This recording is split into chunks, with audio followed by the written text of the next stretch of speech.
onon rewindotoɓe boowal ganni rendo pinal e neesu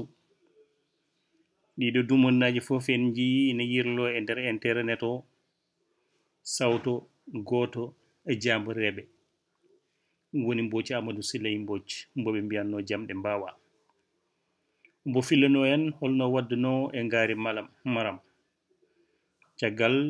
ne ndewineɗen ha ganduɗen ko tubakoɓe mbiyata ko authenticité haala ka andama tigi ko kanko haalata ɗon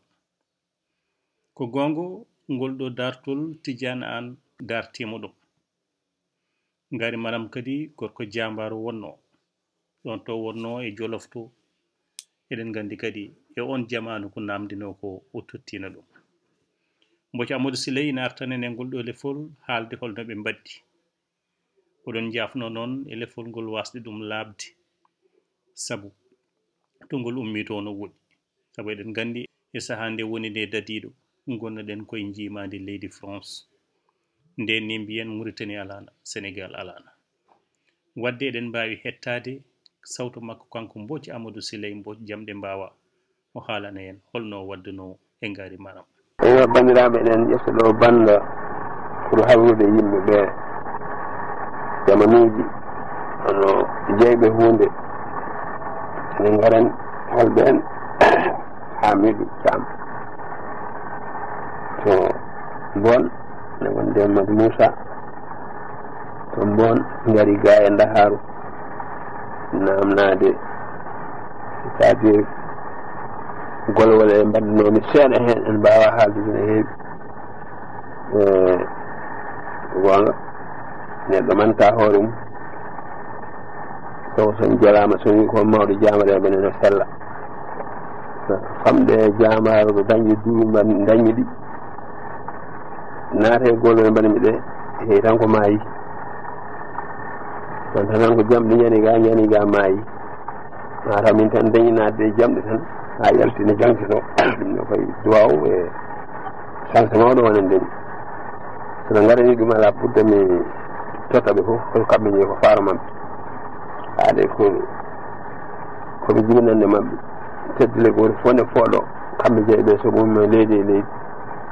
pour wadde ɗum innere ɓene mbaɗanaga inde lambaji ɓene mbaɗanaga inde sande course en football en kamɓene soɓe jiiɗi ɓe gadda indam kono koɓe jiiɗi wadde ala ɓurde mi laaɓanaɓe reedu affaire ngaari maram min jogodiri ngaari wuuri diɓi 45 ngaari waɗi ɓene mbiya ko temedere ene mbiene manki mi nele ngaari gueɗe kewɗe yo woppu ko waɗata ko aran mi mbasa waddude min yeɗe ari fof ma tawi hooram duppa ɓandam minne min woni somin jiiɗi ɗiɗi ma haale ngaari waɗi Mbodj walla Mbodj addi ngaari gaddi woni bawɗi alamari mi wawa mi suusa ngaari wawimi mi waɗam no wattami ni ngaari si aɓe leydi moƴat ngaari sokama so gori jogui kannar helat sa wi Allah kubaɗa foof gonga sa inni ngaara woppitako foɗe ko meɗe huula alhamdulillah noon min wona kuloto gonga ko kanuni donki ko allemand e hewde condi ko ronki ko français won ko piyangir ngaari tan hatta kam ɗanande non so wiyama jamde mbawa wona titara ko Allah waɗimi ɗum no woodi ene min jaggodirino ma laaɓa min jeeɗima ha e 14 juillet 1946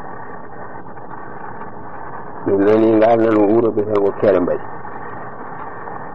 mi noddi sanno mbaɗi foof mbimi hande mo rokkon inde hande arde ko gasa momtatake ngaari ko jamaɗo taƴƴo bonɗo bonnowo minene komi caliɗo toñowo e aduna foof ɗum addi en ɗum jooɗɗe kippon feeto 14 juillet o min nam yaade sakkire hoorema hay gottin somma ene mbiyon ko min nayi hooram oton nadde juuɗe haade sanamori haɗa yaade goto tuba ko wiyete ko la croix marché dabma o ko allemand yomo salo ɗum o waddi wono ko on kalkol jama waɗa enquête holno yaari mata pippano sarki mum eh bien gutti siɓe noddemi bambaɓe to won kadi natni finnude hiila bambaɗo en ɓe naati nder suuɓi eɓe koɗanami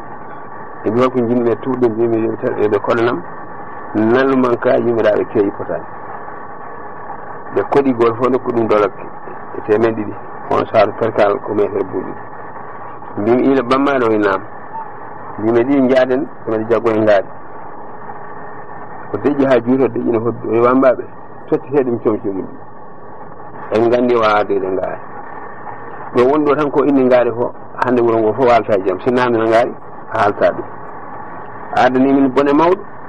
on nana min piyanima konti e kolli amen gadda yam janggo ara wara min e wamba fof mboji goɗo jam no mbawa anda wutteji maɗi mbimi ala wamba ɗum kadi hessini walla min gonta hoɗani mbimi joni en kayiti yaadude min tan min yaa e hooram nden nde jaggue wutteji continue kolli ɗi mbimi Kumba waari mbimi sanci hoore ma nde ɗen ko woni mbimi hande ko maayo guurata hande o sanci kañum makko ɓitta haari kaɓe min jeeya hakkille ma noon ganda min tan goto won ɗo ko bakke bawol hay goto hay jiilanɓe so wima nan Dakar waɗɗa on tuma farmata kamɓe ndindi min haydara en dewdirani so tawi won noon ono fof ɓe tiñon laabi ɗiɗi haydara dewdirani fatta hakkille hoore ma hande mi joorani wurde ala kala mbaalami hande walla ma dangaki kala kadɗinemi hande ngaari mi sara wonki on mi haalni tuba fof holli gantu eɗen to bureau o jaɓa sa nani fiyande tan no pellimo lomi kuro ɗiɗi natami uddum bureau mi lakkoru aw ena ɗum rokkam birtede sarif mi adde yo ngaari ɗum kalnama jaɓani adi non par ce que wona lawol ɗum woni wa hamin bon ƴetto wolwere mo attention hamin de tan wi non tu fais pas le comboy ça va o waranga dow ɗum o jaggi kayitaji makko o windi wanni birtede service o on waɗi hen tampe ɓe madde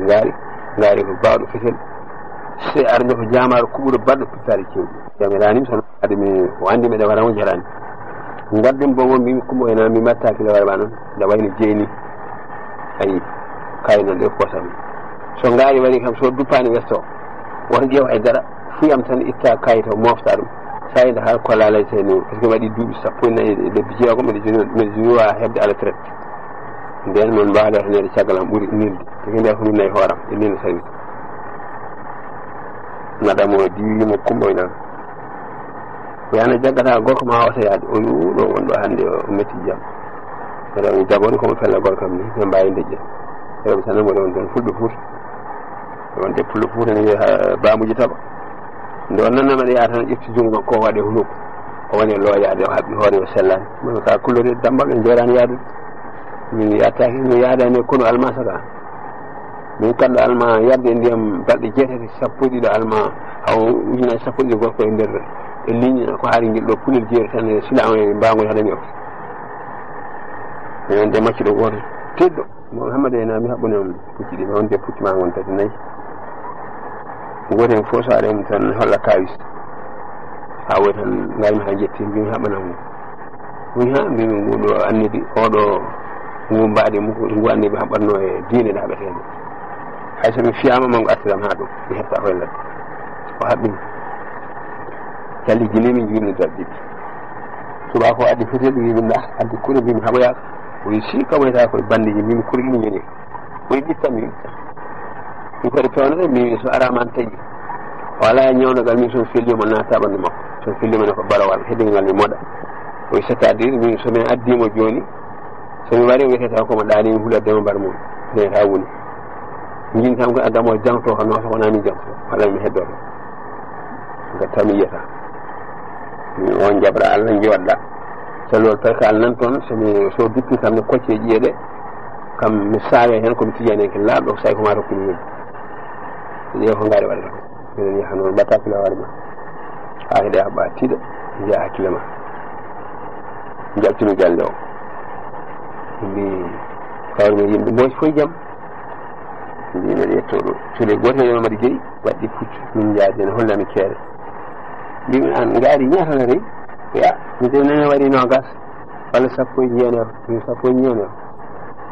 alors min wona nogas gona nogas e goo weedi eɗet man kadi dokima dem o daro kadi wiyama ala nene mi fijat tan har ga waratama duwa en jaadi yettata ko de mbimi sen paanimamo joni an ƴeengata lekki tan coyɗa hakkude men so felli kam a yimi ummaki maayi tan dohna puccu ngulloɗa mbasi ganduɗa waɗi tawi kadi ay condi dilli ha juuti tan ƴeewa tan haɗa yawde dow ɗanani wa ɗum paali keere tan min nani ñaami ɗin dilla kono yimɓe jimɗi fuɓe jeerɗi gayo sam gayo yimɓe ɗon nani kadi nono mana labba jeeri sa yiɗi pullo ngaari sa yim boy sandarma somi yiɗi mde jigayi ñaama wuddum ko nden hannde yimmu walda hawko koye ndungu noon holgo puccamnaɗa dilli ha paanimi tan taarimi gallo taw mo uddiri kooje ala foɗo ɓennami ñaami ɗin dilla ɓe jaara sangar o noon ndema ngu ha woodi tan piigu jamɗe ngu diimo taw ɓe nder wulle dow maɓɓe noon kamɓe mbi coreɗe ɓe jalti hakkude joom mbaangu ene silama daganaɓe wone fof jegami ɓoccittako kalɗume dow maɓɓe tan ɓe uddiri galle ɓe mbi coreɗe haɓe laaɓi ala fonɗi ɓe a jaati kono fof woni fof dowɓe goto jettimi hen goto jawɓe ala mum o wi mi wona ngaari wu goto ngaari woni oye ngaari nan nder wimata alata o so yalti tan a yiyat ɗum an woni sandar mon booƴi oyi yo jaa ɗum de puccamari ha urnidama sundu momi ngaari o wi yo mbimeɗe sohna maɗa boal ɗo ngo dawa yeesa men nawma sanamori mbakki sa leeli mi nata surtout mi hoynuma ɗo ko layɗa ko mbimi mi hoyni mi waɗma ceen e joom suudu ma mi kay mi haɓɓat caggal puccam hande muɗa leydi hande so yalde jigaji ñama wudduma barke baajo min barke baajo min no wiyani barke baajo gan koye barke tawi a yalti wadde ceene dande ma o yalti tan guitami kawri ɗo e ɓalal ngal parce que ndeɓe jeeyi enquête ko 50 ɓe tawi ɗo pucci nguddere ɗo fellimi o fuumi e tiiɗe ɗe par ce que o saami so kadi ndima ngoni e wadde mbeɗa wadde naati ɗen so wonde deku makko fimle looje ɗe fof hango tawi Allah e barke duwa o kadi dartini dana ɗo no fimi jungo nana gonno jungo laggi tigungo heeli fotum jungo momi ngaari o nam mbi min seeɗa mitta montoramo wadda e poste haɗa ma wadde goɗɗum ma heeɗi no waji as ɗo wadde kadi ala kalta sona montor andi bone ñalla waalo jippimi foto yalti wonde jaasi o fayne wala mo jaasi ruttema o fooɗi surugo o fayne becci surugo tagge e juuɗe o fiɓe becci o mi anda ka jinne walla ka malayka wonko jibinaka sanangene jibinɗa ko an woni gonel jamma mbawa mi andi haali min seeɗa nde wonde sinan goto wiye talata ɗoto woni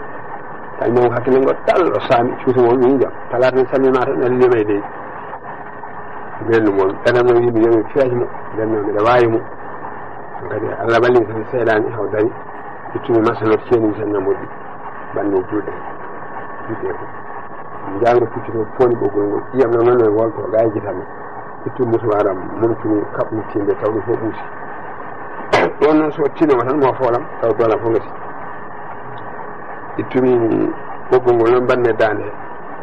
kammi ɗum kummuɗon e ɓokki min ngaare e nambi ɗum tan mbalnomi joni ɗo ummanmi mbakki mi wondi ko lakara mbalami so ɗum ala mi waɗa ɓoggol e dande ma mi ceennami nawtoma mbakki bongo ya kal ko laynami waɗi ande ko laynoɗa waɗi wi hon debbo ma o wiyete Coumba Sow mon Coumba Sow o wi yo mbimi aɗa lowte Coumba Sine fanma mbakki o yalti o wi sandarma minam o yimi ɗi layɗe teeɗe mbi ko layata o mbiɗa haalde e ngaari mbino haalde makko o wi ngaari mo yowi hannde mbaɗɗa kersuɗo o wi ko woɗi a waɗi e makko lowan tati ne askine hoore mum tan e leew hay gootani jaasi maki kala nde mbaɗɗa e gorko waali laaka mere yiide suruga fawa e gorko tundi sona yo aɗa anndi o wawa dogde sa doggino hettata koman doga kuuƴa joni no waɗi ɓoggol e dande ma no golto ɓereteɗo o ceelima hankadi a jaasi nawlema ma tan o wi gaawi hakkille ngo ɗal kersuɗo ɗon noon laawimi seeɗa ittugol wiya tan pellimi kula leydi tew kanko debbo o fitti o maɓɓe poussiére o seeɗaɗamo kay war ngaari joni warma o mini ala pourquoi aɗa fiya ngaari ngaari waɗi ko jikku mbaɗi ko jikkam mbeɗa herta yiyaɗen wari ngaari mi heƴani e ngaari temedere hono makko mbeɗen luuto temedere hono makko somi yehi artitaka ko min wiyete gorko mo temedere yahanta mi wiyete gorko goto dawna temedere artita ko min wiyete jamɗe mbawamo kesimi waɗi kidde mo kaalede anani pullomi nani gasino yaɓɓe koyngal puccami e koyngal am ngal e yaɓɓe koyngal am ñamal ngal e yawtude dow puccu nga mi addu yawudere ma nde tottumi e makko fof kaɓɓinne beccama timi jaggue paften nde yeso min mbaɗi sannamuy ko foftinen gollagami lum budre wiyete mi jaggoen hakkille jaggi min gaari ummo o mumi rowno bonɗima ɗi peut être ma wawi ɗum haw mamadi jeeyi wala ko nan to dari tan kadi jogi gaari ena mi an ko pellami ko mi yii ɗum taƴi ga e hakkillaji am e tinam nde fof nan natti wiya ga ko jibinami ko ɓandam min Boubou yarani omi waɗ ɗum ko yimɓe ummoto mbakke mbi ka tijjani yan saɗa juula salligui noon e ustittuderam ene usti ñamdogal fof ɓe mbi debbo fof mo juulata yomi ubbu kure ɗe ara taaro dow hen somi fellirima tan bonnata ñawdode ɗe ɗum waɗi ko fellumami e yeeso ko beele guite maɗe ene bona mi jokkitirma bedde tan heele ƴeeɗe kono ndeke ɓe penet wonde koyƴinimi so noon kam min nde noon addani wardema mi tagui Allah wondanema woni han kadi min cewde min jewta amin paali o Mamadou jogui haali yimɓe wi gaari mboji addi gaari feeto ngo fusi ɓe jaɓɓimi hakkude wuuro ngo diiri kippi galle men ha yani Allah waɗi han kadi o yettima woni ko han kadi goto fof ari ne jaara mo Lissa Ndiaye wi hokki ndaw sukaɓe makko ɗiɗo nan ɗon o wiyete ko ɓe funeɓe o wiyete ko Hawa Adam eɓe jaga l'école poti haaɓi sarni Allah e weltare mabɓe o wiyande cuurankol fof o rokki kam hande yoɓe humane mabɓe gulali gulli ɓe jawtimo Cheikh Yaba sefanaɗi mi rokki mi puccuni ndimaru nan kayen waɗi ujunnaje tati ɓoggol haade makko arde ñalli menen ni longti wesa mum meɗen yiiɗi fawide am wi laamu ko min woɗɗon somin fallu o wi Bawol capanɗe jeeɗi juuti jaa e makko e jooyi hunde fof ɗon hande Bawol ko ñeñirde mehi yimɓe fof addanimi ɗo sona woni o tan wiyede mi addi gaari yoni kam mino fof ɓami woni noon tuba ko haali wi tawi kañum wonno Allah nangue wonta fuɗ asamane o wonta koode ko inda watte ni mboji baraw lomde suudu joom ñalawmaji kewɗi ñenen proposé médaille militaire résistance de la France caride gocce France officier toile noir de Bénin volontaire blessure ko kewi dal hen jeenani ɓe cuuɗi ɗum ɗo banqueji men trop il faut addi lawol goto ɓe jeeteɓe nomi lasdan e lasdan chef fo o ñama goto ko to Dakaru haade histoire ɓe mbaɗimi kadi histoire bonni ɗum fo caggal ɗum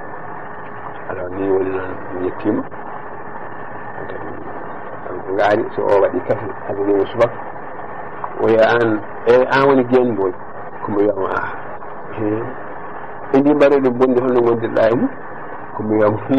ande kay a yi mbaɗoɗe bonde haɗa ande aɗa waɗa ɗum min mbanɗon ne denɗiraɓe ni nawmomin par ce que jaaɗema tuumno won o watti jilde balɗe ha Allah waɗi ittani ɗon paatumi Kaolack fonkomi ame feet ɓooya Allah o dogo yaltoyi ko mboy tan wawnami jaggude gorko cuuɗe fof abbuɗo o abbaka o ɓamtimi kadi seeɗa seeɗere goto fiimo toon cabbe hoore heɗi hoore nde warimo balle tati o ɓuuti ɗon ko rewɓe garno jolɗo mbaɗi goppi tan o ubbirano rawami ndi komin mbaydirɗa no ɓuurani lebbi jeenayi tawa warama 47 toujours so yama noon wonde mo wuuri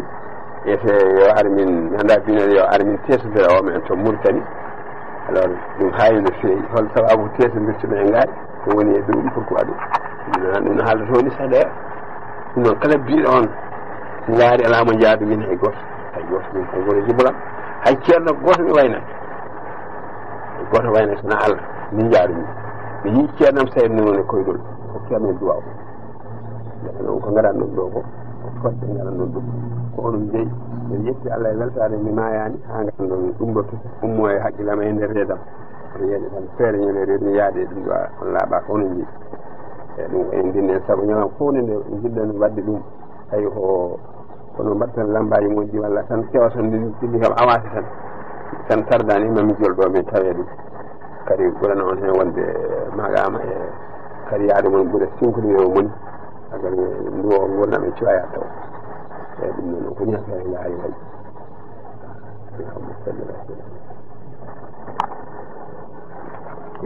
bon ɗum ɗo woni hunde e gueɗe ɗe Baba Massily Mbodji wadduno e ngaari Marab ene tawtora jonde nde noon hono gondiɗo makko mo wonduno e on zaman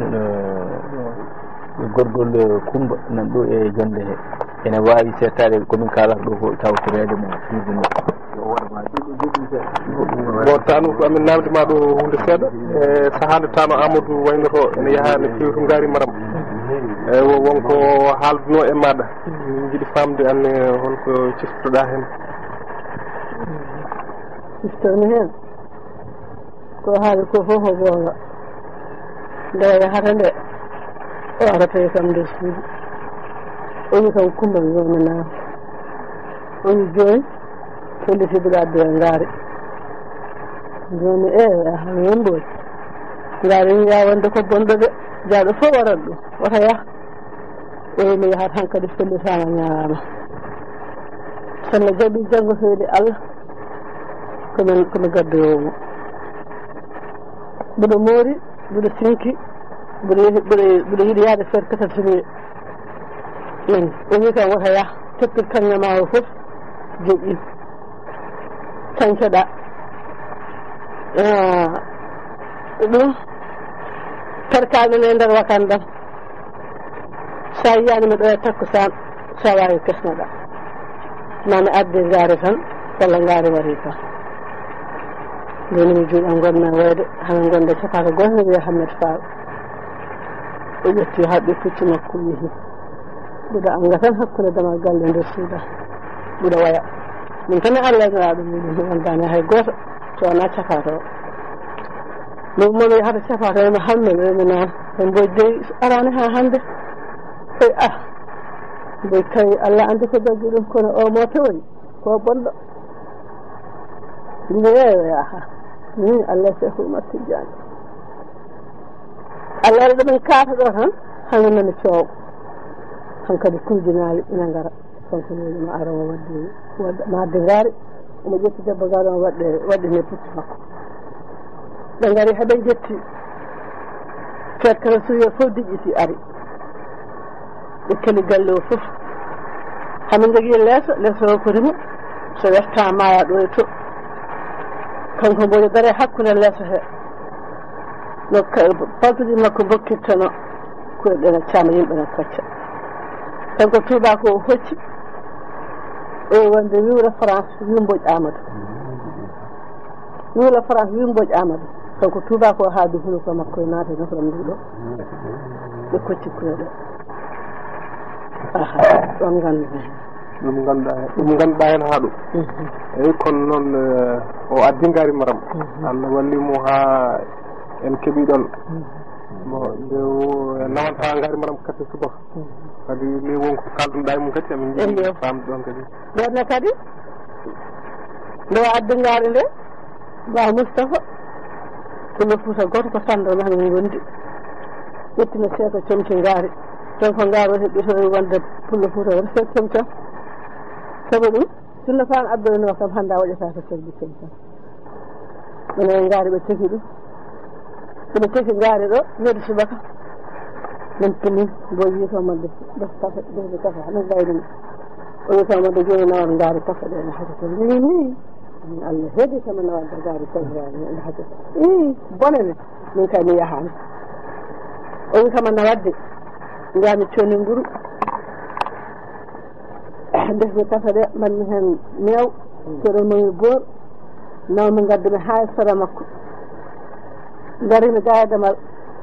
wi kam wonde a natata nanne wi ko an woni joom suudu ndu min ko min joom suudu min calmide haɗa saɗi haali wi an kam holno wonduɗa o gorko mi sabu hol ɗum wi sabu tan jambaragal makko min anda holno gonde debbo ma gonda debbo ma wasa wondude e gorka wi kam jooɗo jooɗimi wi kam so Allah wi gorko ma ko gorko hay mi tan haalde huno kono yaha fof de ɓeɗo signé ɓeɗo wiya joni o yana ɗo o wi kam ayde ɗo yita min eyi o wi kala ne muɓɓinmi ɗum hande mi war neɗɗo kono muɓɓinde tan kala ne muɓɓinmi de mi war neɗɗo min yaha min gorko mode a warani ɗum min warani o kay Allah resireni min gondiri ɗon subaka fof Allah ko min sinata mi defa kafe mi nawanamo mi defanama bottade mi nawanama defanama hirande mi nawanama ha timmi ɗon balɗe 7 nde fuɗɗi nawede jaarede ɗumi waddi e on sahaa ngaari maram ko ceenaaɗo walla nden ko cokaɗo tan e huɓeere omo ko cokaɗo mo ceena juuɗe makko ne ceena fof ne ceena somi addanima noon mbo jaha itta ceenuji ɗi wiya yo ñaam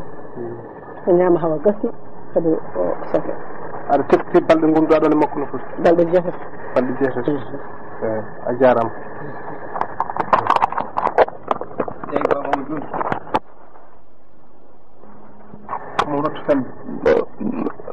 bon masiley sow to kaska ene kañumne weddo seeɗa ko ngule nder ha ɗo haala sali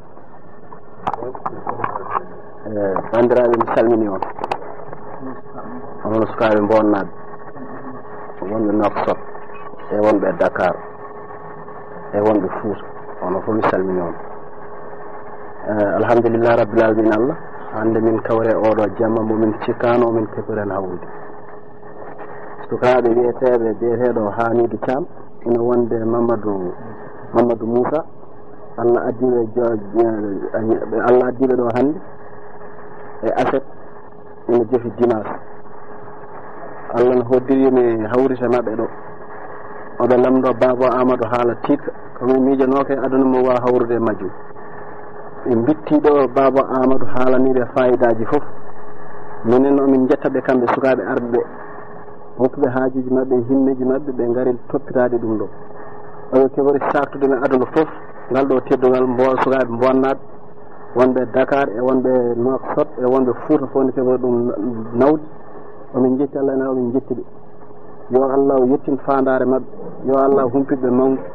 yo Allah moƴƴin battane mabɓe yo Allah rokkuɓe koɓe jiiɗi aduna e lakara kamɓe e julɓe fof allahumma salli ala Muhammadin wa sallim komin Mamadou Siley Sow to Kaftar gonɗo ɗo e Dakar komi sakke noon actuellement komi sardini société pétrole BP boîte postale 59 à Dakar assalamu aleykum a jarama gonɗe ɗo hannde noon ko affaire tati lewru wiyetendu octobre hirande ujunere temedde capanɗe jeetati e goho to Guédiawaye Dakar